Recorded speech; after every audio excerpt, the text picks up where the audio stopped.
Good afternoon, everybody. Welcome to the keynote stage at SME 2017. Our next speaker is here to talk about digital disruption and why it matters and why we should engage. So without further ado, Dr. David Hardman, welcome. So I'll say just about good afternoon, everyone. Digital disruption, digital innovation, as a business necessity, I stand here and think, is that something everyone in this room realizes? Or is it that we're ignoring it? I have a slide that I sometimes use that has a wave followed by a very big wave. And I think arguably the little wave in this sense is Brexit. And the big wave is what's going to come next with the whole digital changes that we're all going to face. And actually it's going to change the way absolutely everything is done. We've been through the different revolutions. We've had the agricultural revolution. We've had the industrial revolution. We're talking about Industry 4.0 and the next industrial revolution that's coming. The thing that for me about digital, it's not just going to change businesses, it's going to change the way jobs are done, it's going to change the way we live, it's going to change the way we do agriculture, it already is doing that. And it's actually trying to get a grip with that and how you're going to develop your businesses and how you're going to have the right skill sets in the business going forward to take advantage of it. And this is something that I think is perhaps not being grasped at the moment. We are fit for purpose for today, but I question whether or not a lot of the activity we're contemplating is fit for purpose for tomorrow. At Innovation Birmingham, we have 160 digital businesses on the campus. Most of them 1 to 5 people, some at the sort of 30 to 40 people. And of course we have companies like Google changing the world every 5 minutes. If you're in that environment, you realize just how fast things are changing. And when it comes to digital skilling a business, there is a sort of, in that sort of environment, there's a great danger you just throw your hands in the air and say, well, I don't quite know when to jump on this train. If I train myself today in the latest skills, they're almost out of date in a year, even 6 months' time. So do we carry on? Do we do it? And the answer has to be, of course, yes, because it's all iterative. The way we do it, though, and the way that is happening, again, I think is something that's going to change with time. There's nothing new in this. We're based, just sitting in here, just outside Birmingham, which was the centre, or one of the 2 or 3 centres for the Industrial Revolution. And it worked because they pulled together within that city the competencies that were necessary to drive industrial manufacturing, all the supply chains and such like. Of course, in the 70s and 80s, some of the drivers for that disappeared. And the result of that, the competencies that were required in that city changed. And I think actually maintaining momentum is as much about creating those competencies, whether it's at a city level, a national level, or just at the company level. There's some frightening stats, which I'll come on to, about the way in which industries and digital are working together. But I've been doing what I've been doing here now for 9 years, and in the first few years, especially talking with the property world, the discussion was along the lines of, yeah, but we've been talking about the paperless office, working from home, and all that, and it hasn't happened. But I think my answer to them, because they were all talking about these big buildings they wanted to put up, my answer to them was, look at your children. Because they are doing things in a very, very different way.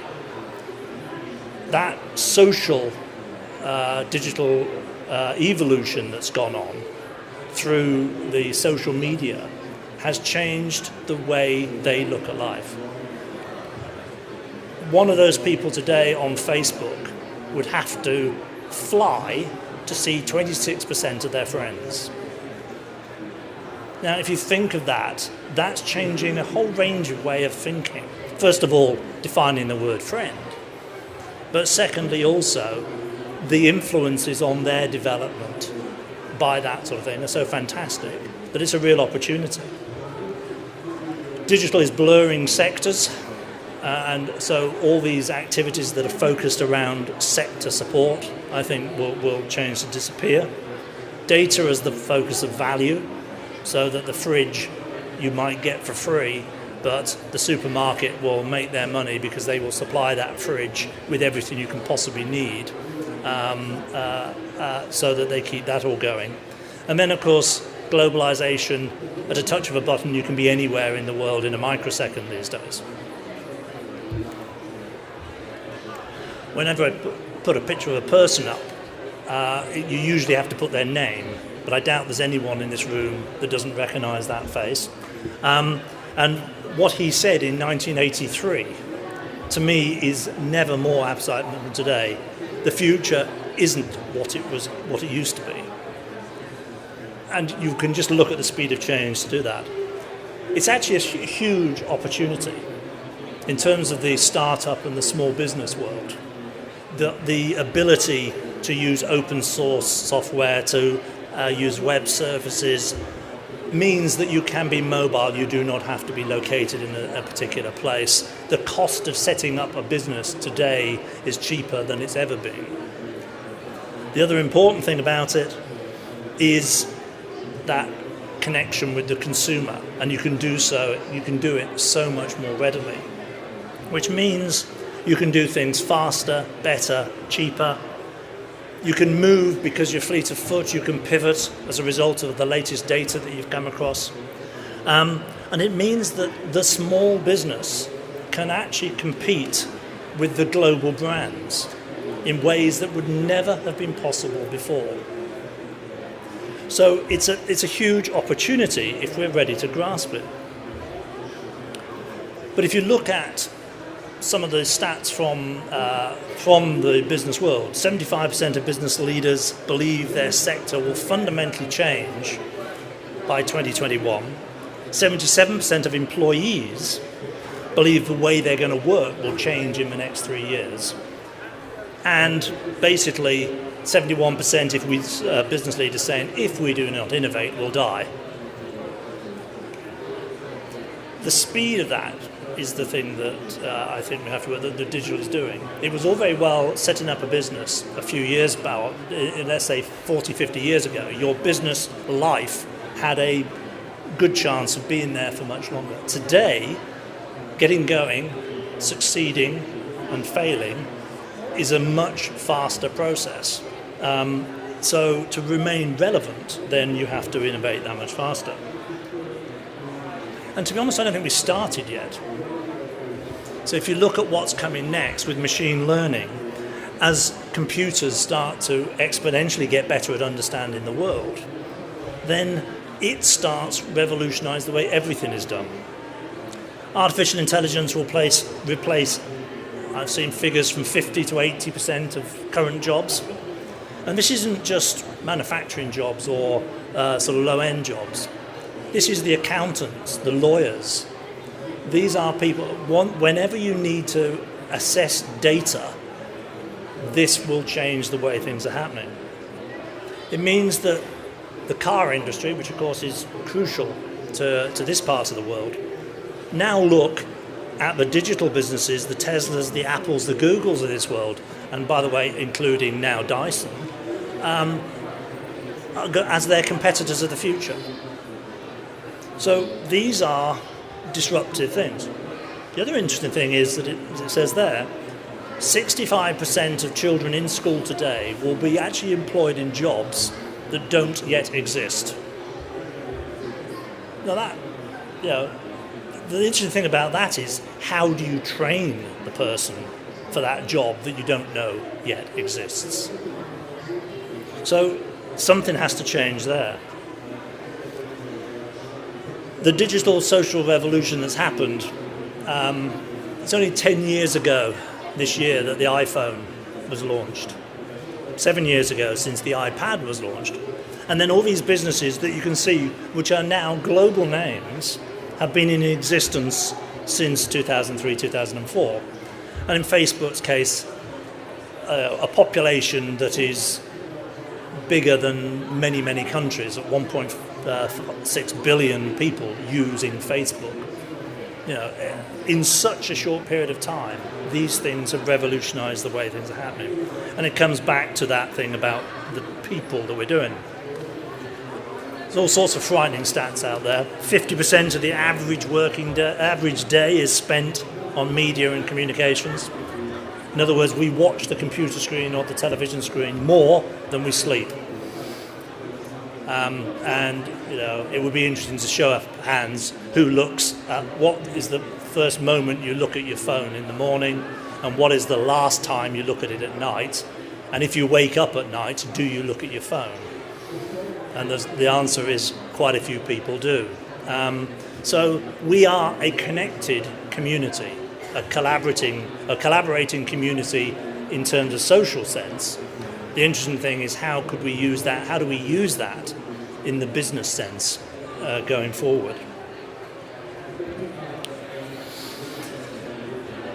As it's fairly obvious, I'm in that boomer generation, which is the sort of the why nots. You know, we use computers, well, why not? A lot of the focus on how things are done today, to my mind, are based around the Gen Ys, who are fluent in web and mobile, tech savvy, and these days, of course, are bringing up families. And that period of time is right. But actually now, those born after 2000, of course, by definition, are coming up to 17, and they do things differently. I actually think they are tech innate people. They absorb it. And as everything becomes more and more intuitive, then you will just use it. And these people will be the first to use it.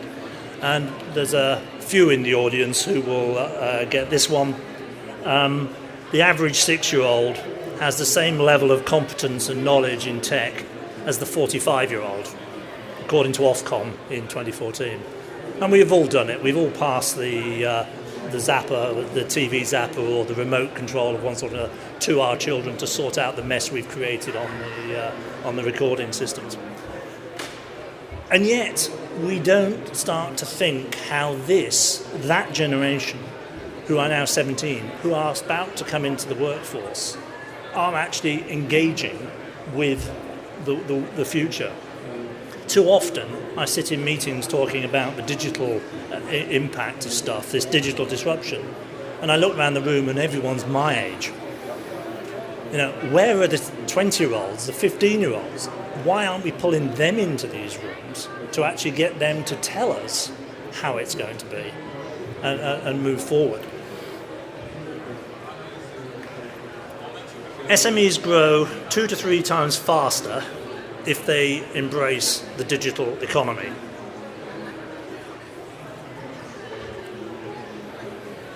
The biggest challenge for those businesses is access to talent, closely followed by access to finance, and there's stands out there to deal with that one. But access to talent is the crucial piece here.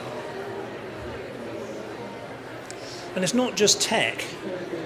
41% of what are described as tech jobs are in traditional industries. So I've actually sort of seen now the digital space, forget it as a sector, it's everywhere. And what then starts to get worrying, and you may not be able to see this on the screen, so I'll read the detail.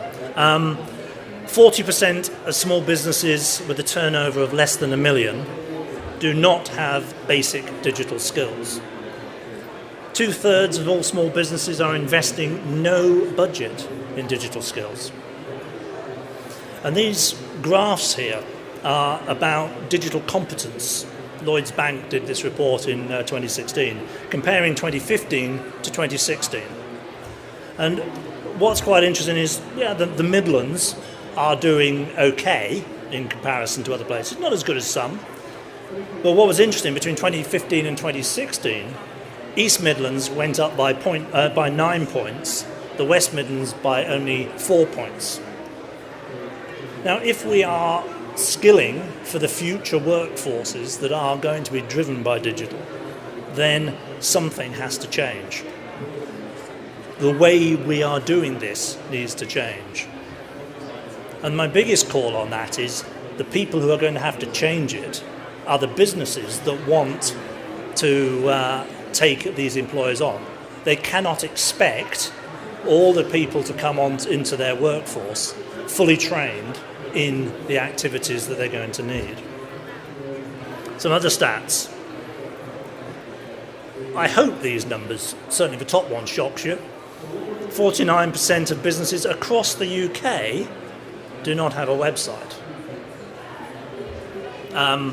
Interestingly, 45% created social media communities. That is a massive increase in 2016. And more locally, Greater Birmingham, 59% have a marketing strategy, digital marketing strategy. I can't hear a word, I'm afraid.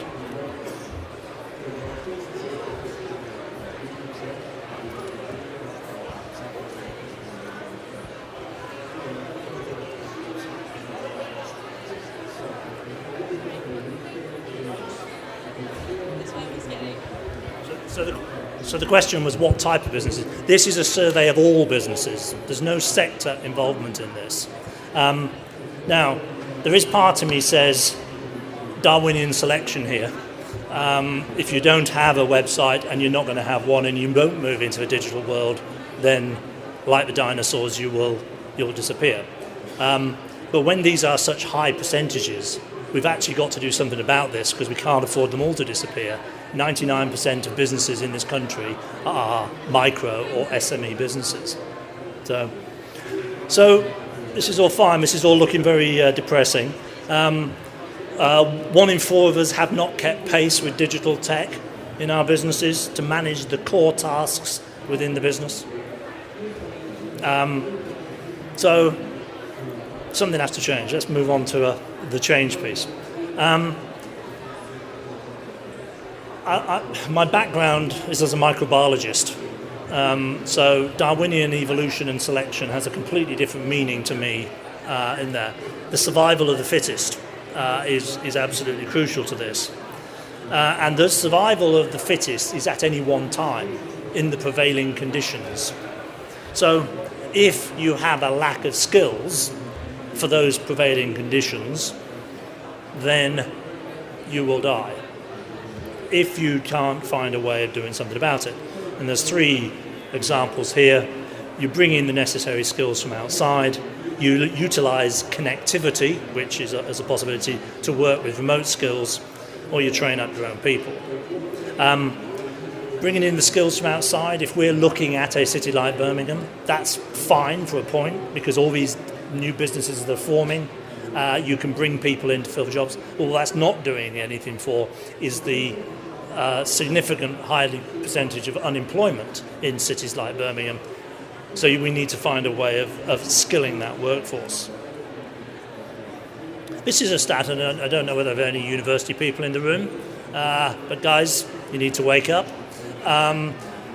Self-taught programming is regarded as the most important source of skills in the digital tech sector,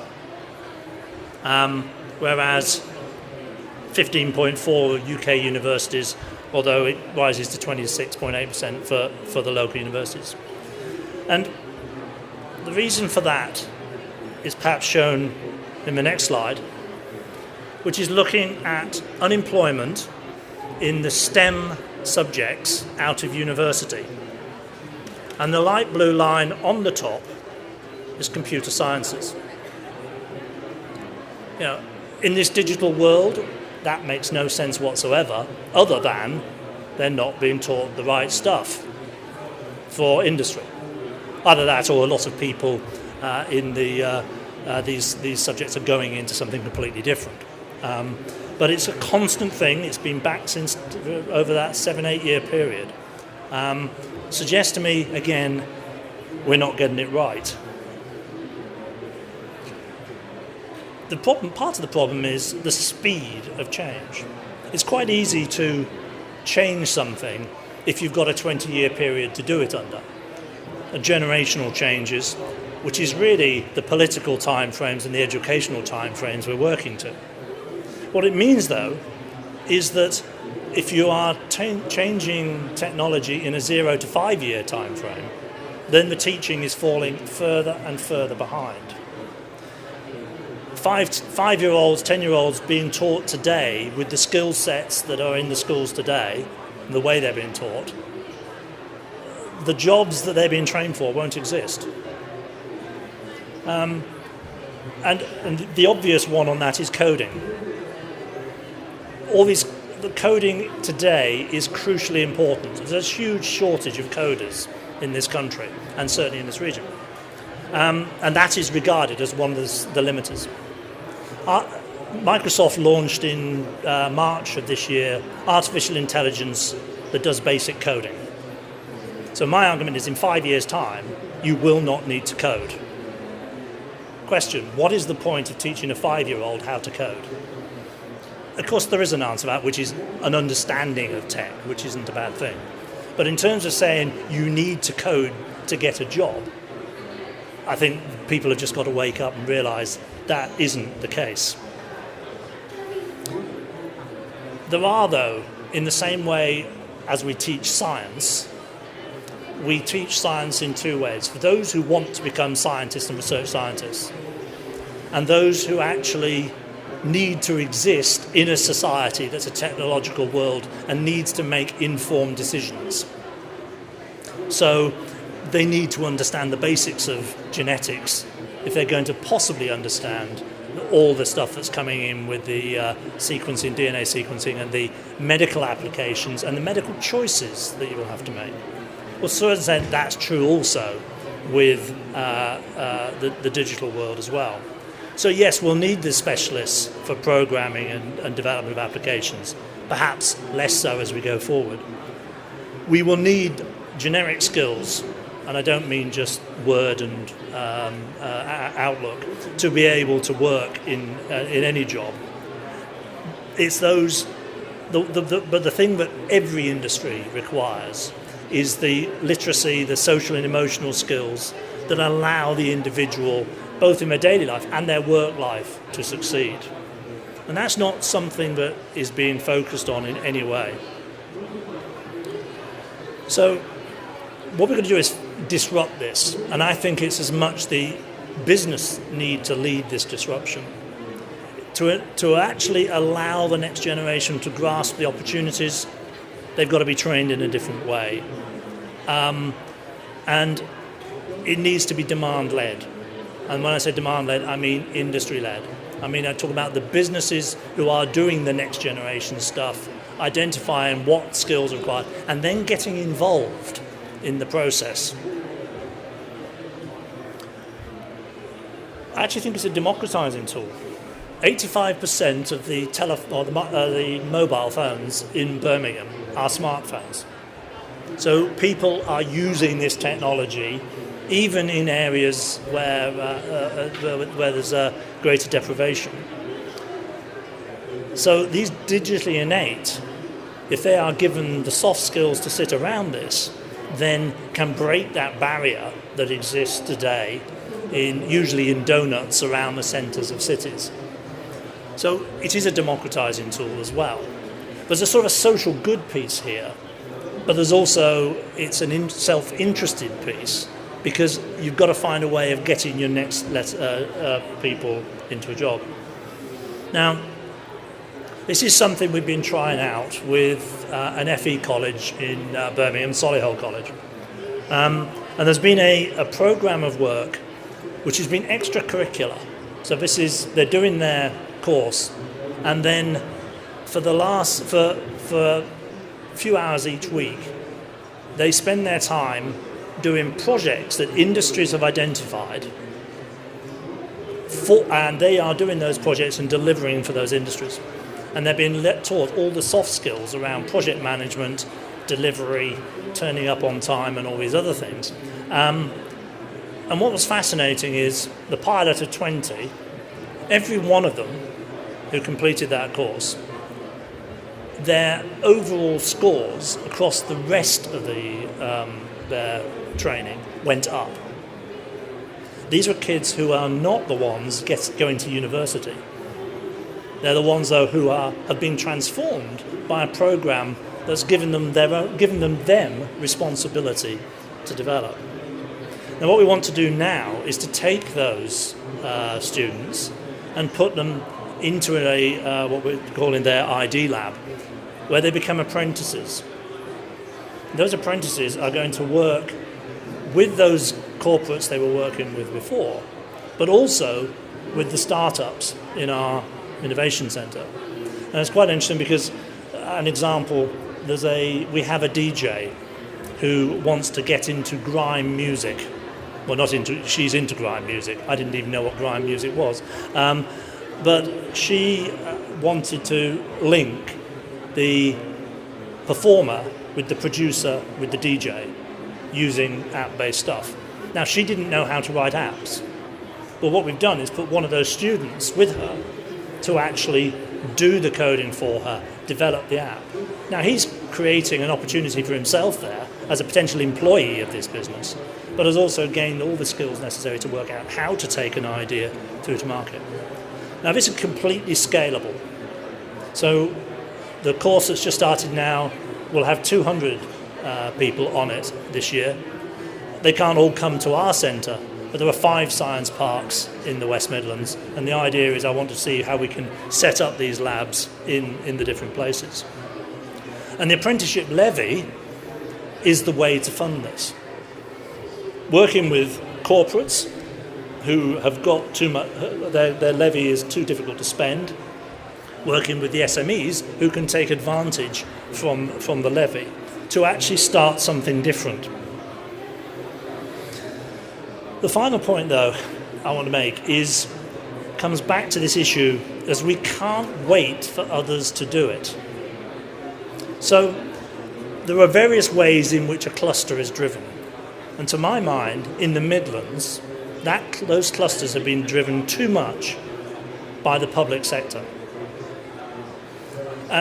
What we need is the private sector people, the leaders of large corporates in the region, but also the SMEs as well. You know, it's interesting, you come to an event like this, and I was talking before about the need to get SMEs to come along to these sort of things, the advantage they can perhaps get from doing it, but actually the day job is taking too much of the time, so they don't have the time to come. So it becomes a vicious circle.